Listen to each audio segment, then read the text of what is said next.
Hi there, I'm Tracy the Sleep Coach, and I'm here to help you sort out your insomnia. In today's episode, I want to talk to you about a behavioral technique called stimulus control. I actually hate the name of this technique, but that's how it's known in the literature, and that's how a lot of clients come to know it when they are working with their therapists. The reason I'm doing this video today is because Diana had asked a few questions off the back of my video about watching the clocks. And in order to really understand the answers that I want to give Diana, I wanted to make sure that I did a video on stimulus control first. The idea behind stimulus control, as I see it, is that before people develop insomnia, they have a relationship with their bed that is one of sleep and sleepiness. It's not a relationship that's created on purpose. It's simply because people get sleepy and tired at the end of the day and they get ready for bed and they get into bed and they fall asleep. That is the physical and psychological relationship that they have with their bed. Most people don't tend to sleep in other places, and most people also don't tend to do a lot of other things in bed either. So for the majority of people, the relationship between their body and their mind and the bed is one of sleep. However, when people have insomnia for a long period of time, they generally start spending a lot of time awake in bed. Not only are they awake, they're usually awake, worried about not sleeping, worried about what's happening the next day, worrying about what happened 5 years ago.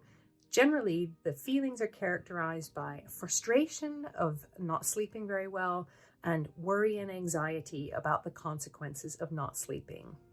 Over time, this dilutes and weakens the relationship between sleep and the bed.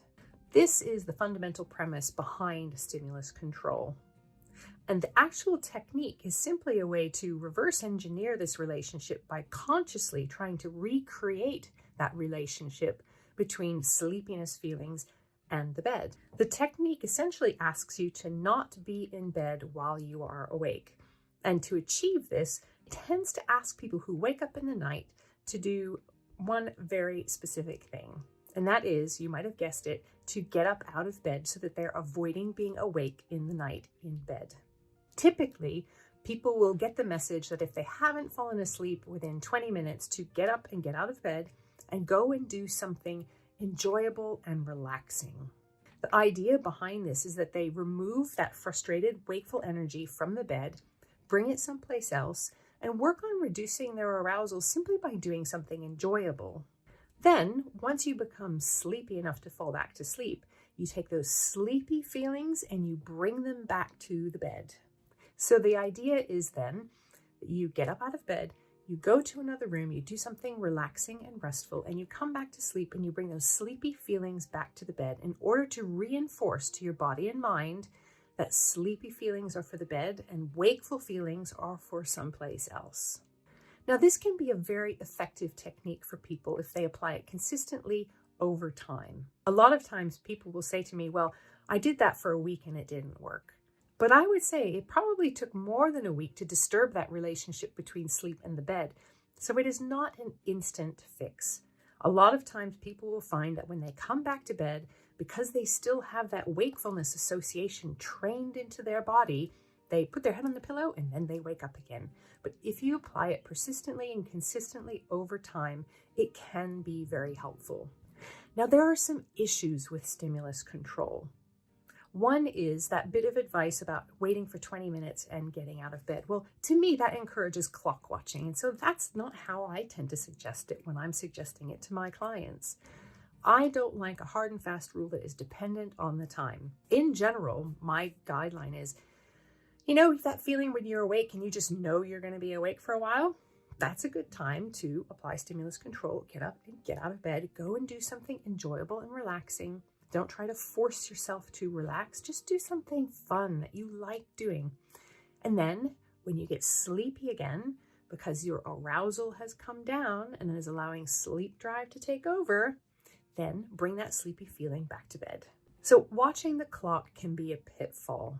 I encourage people to not watch the clock if they're doing this technique. If you know you're going to be awake, then get up. For some people, though, actually doing this can become an overly controlling way of trying to, quote unquote, manage sleep. Those people will say, oh my gosh, I can't spend any time awake in bed because I'm ruining my sleep. I have to flee the bedroom and go someplace else and do something. That's not healthy either. That actually creates a situation where you're reinforcing to your safety brain that the bed can be a dangerous place to be. We don't want that either.